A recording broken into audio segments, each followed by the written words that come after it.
রাজধানীর গুলশানে সাবেক সংসদ সদস্যের বাসায় গিয়ে ৫০ লাখ টাকা চাঁদা দাবি মামলার একটা ঘটনায় ৫ জন রিমান্ডে রয়েছে। একজনের বাসা থেকে ২,২৫,০০,০০০ টাকার একটা চেক উদ্ধার করা হয়েছে। ওয়ালটন এখন দেশের সীমানা পেরিয়ে পৌঁছে গিয়েছে ৫০টিরও বেশি দেশে। ওয়ালটন, ঘরে ঘরে বিশ্বজুড়ে। মাদক এবং অন্যান্য যে অভ্যাসগত অপরাধী তাদের বিরুদ্ধে আমাদের যে নিয়মিত অভিযান সেটা অব্যাহত রয়েছে। থানা পুলিশের পাশাপাশি ঢাকা মহানগর গোয়েন্দা পুলিশ এক্ষেত্রে তাদের যে নিয়মিত অভিযান সেটা অব্যাহত রেখেছে এবং অনেকটা জোরদার করা হয়েছে। তার প্রেক্ষিতে গতকাল ডিবি ওয়ারির একটা টিম ১২৩টি চোরাই মোবাইল সহ এই চক্রের ৫ জন সদস্যকে গ্রেফতার করে এবং আপনারা জানেন মোহাম্মদপুর এলাকায় কবজি কাটা আনোয়ার নামে একটা গ্রুপ রয়েছে। তারা বিভিন্ন অপরাধের সাথে সরাসরি জড়িত এবং এই অপরাধের যারা সদস্য তারা জনমনে আতঙ্ক সৃষ্টি করা থেকে আরম্ভ করে নানা সময় বিভিন্ন অপরাধ কার্যক্রমের সাথে জড়িত। সেই কবজি কাটা আনোয়ার গ্রুপের ২ জন সদস্যকে তারা গ্রেফতার করেছে তেজগাঁ গোয়েন্দা বিভাগের একটা টিম। এই দুজনের নাম হচ্ছে মোহাম্মদ নিশাত এবং মোহাম্মদ রাসেল ওরফে পেস্টিং রাসেল। এছাড়া আপনারা জানেন রাজধানীর গুলশানে সাবেক সংসদ সদস্যের বাসায় গিয়ে ৫০ লাখ টাকা চাঁদা দাবি মামলার একটা ঘটনায় ৫ জন রিমান্ডে রয়েছে। তাদের একজনের বাসা থেকে ২,২৫,০০,০০০ টাকার একটা চেক উদ্ধার করা হয়েছে এবং এই ঘটনার প্রেক্ষিতে পৃথক একটি মামলা কলাবাগান থানায় প্রক্রিয়াধীন রয়েছে।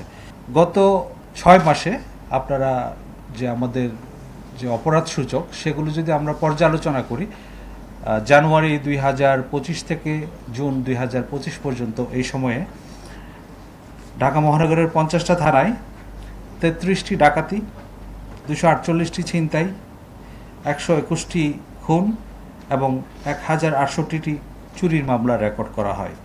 এই হিসাবে যদি আমরা চিন্তা করি, গড়ে ঢাকা মহানগরীতে ২০টির মতো খুনের ঘটনা সংঘটিত হয় প্রতি মাসে এবং এই সংখ্যা ডাকাতির ক্ষেত্রে গড়ে ৫টির মতো ঘটনা সংঘটিত হয়।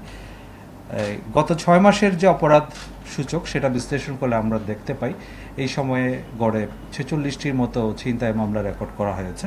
এবং আরেকটা বিষয় যেটা অনেকেই আপনারা হয়তো উদ্বিগ্ন, আমরা সেটা খুব গুরুত্ব দিয়ে দেখছি। আমাদের কাছে যখনই কোনো অভিযোগ আসে সেটা আমরা অবশ্যই মামলা হিসাবে রেকর্ড করি, সেটা হচ্ছে চাঁদাবাজি। গত ৬ মাসের পরিসংখ্যান আমরা দেখছি ডিএমপিতে গড়ে প্রায় প্রতি মাসে ৭০টির মতো চাঁদাবাজির ঘটনা রেকর্ড করা হয়। এখানে চাঁদাবাজি শুধুমাত্র এককভাবে চাঁদাবাজি না, হয়তো অন্য কোনো মামলায় চাঁদাবাজির সেকশন থাকলে সেটাও কিন্তু চাঁদাবাজির মামলা হিসেবে আমরা ধরেছি। তো সার্বিকভাবে বলতে গেলে ডিএমপির বর্তমান যে আইনশৃঙ্খলা পরিস্থিতি সেটা আমরা স্থিতিশীল আছে বলে মনে করি। এর বাইরে আমরা যে আমাদের নিয়মিত পুলিশি কার্যক্রম সেটা অব্যাহত রেখেছি। আমাদের দুটো বিষয় রয়েছে, একটা হচ্ছে অপরাধ প্রতিরোধে যে প্রিভেন্টিভ যে কার্যক্রমগুলো সেগুলো, এবং যেসব ঘটনা ঘটে যাচ্ছে সেগুলো আমরা দ্রুত সময়ের ভিতরে রহস্য উদ্ঘাটন করে সেটা ডিটেকশনের কাজ।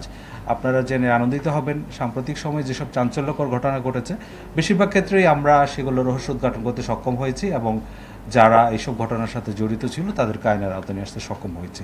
তার একটা অন্যতম উদাহরণ হচ্ছে সম্প্রতি রাজধানীর যে চাঞ্চল্যকর সোহাগ হত্যা মামলা। আপনারা জানেন ইতিমধ্যে এই ঘটনায় ১২ জনকে গ্রেফতার করা হয়েছে এবং তার মধ্যে ৯ জন স্বীকারোক্তিমূলক জবানবন্দি প্রদান করেছে।